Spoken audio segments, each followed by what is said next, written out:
आमच्या प्रिय बंधू बहिणींना येशूच्या नावाने आमच्या नमस्कार, अभिनंदन. सर्वेश्वर संघे सकाळ या कार्यक्रमासाठी आज सकाळ तुम्हाला मी आमंत्रण देत आहे. या देवाच्या वचन ऐका. आपण पाहिलं 118 स्तोत्र संगीता 27 वचनामध्ये परमेश्वर आपला प्रकाश तो आमच्यावर टाकतो. यशाया 9 अध्याय 1-2 मी वाचून दाखवतो. तरी सुद्धा जे संकटात होते त्यांच्यासाठी यापुढे निस्तेज काळोखी नसेल. भूतकाळात त्यांनी जबुलून प्रांत आणि नफ्ताली प्रांतांना नमविले होते, परंतु भविष्यामध्ये ते समुद्राच्या मार्गाकडून जाणारे यार्देनाच्या पलीकडील गालील राष्ट्रांचा सन्मान करतील. अंधारात चालणाऱ्या या लोकांनी मोठा प्रकाश पाहिला आहे आणि गड अंधकार असलेल्या देशात राहण्यावर प्रकाश उदय पावला आहे. आणि हे वचन, हे भविष्यवाणी केव्हा पूर्ण झालं? मत्ती त्याच्या 4 अध्याय 13 पासून वाचून. नाझरेत तोडल्यानंतर जबुलून वर नफ्ताली या प्रांताजवळ असलेल्या सरोवराच्या किनाऱ्यावरील कफरनहूम येथे गेले. या घटनेने संदेश यशायाने केलेले बाकीत पूर्ण झाले. ते असे: जबुलून प्रांत आणि नफ्ताली प्रांत समुद्राच्या मार्गावरचा आणि यार्देनाच्या पलीकडचा प्रांत, गैर यहुदीचा गालील प्रांत, अंधारात राहणाऱ्या लोकांनी मोठा प्रकाश पाहिला. मृत्यू छायेच्या दरीत असलेल्या बसलेल्यावर प्रकाश उदय पावला आहे. कारण येशू ख्रिस्त आला तेव्हा ते अंधार सगळं उजाडामध्ये बदलून गेलं. कारण काय? योहान 1:9 मध्ये म्हणत आहे,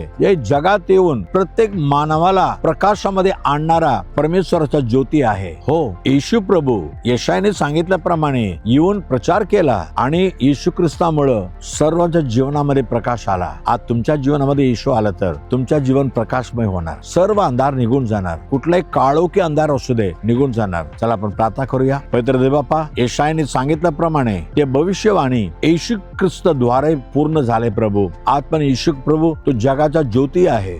तू आमच्यावर तुझा प्रकाश पाडणारा परमेश्वर आहे. आज किती लोक तुझ्याकडे पाहत आहे. आमच्या मनामध्ये अंधार आहे, घरामध्ये अंधार आहे, जीवनामध्ये अंधार आहे. सर्व काय अंधार आहे, पण सर्व अंधाराला प्रकाश मध्ये बदलणारा येशूचा प्रकाश प्रत्येकाच्या मनावर, जीवावर आणि घरावर पडू दे प्रभू. आणि परीक्षा लिखणाऱ्या विद्यार्थ्यांना त्यांच्या चेहऱ्यामध्ये आणि त्यांच्या मनामध्ये प्रकाश पाड प्रभू. सर्व अंधार निघून जाऊ दे. जीवनामध्ये देवाचा अद्भुत प्रकाश परिपूर्णपणे भरून येऊ दे. येशूच्या नावाने मागे तुम्हाला ऐक प्रभू राजा. Amen, amen. God bless you. देव बाबा तुम्हाला आशीर्वाद करो. आमेन.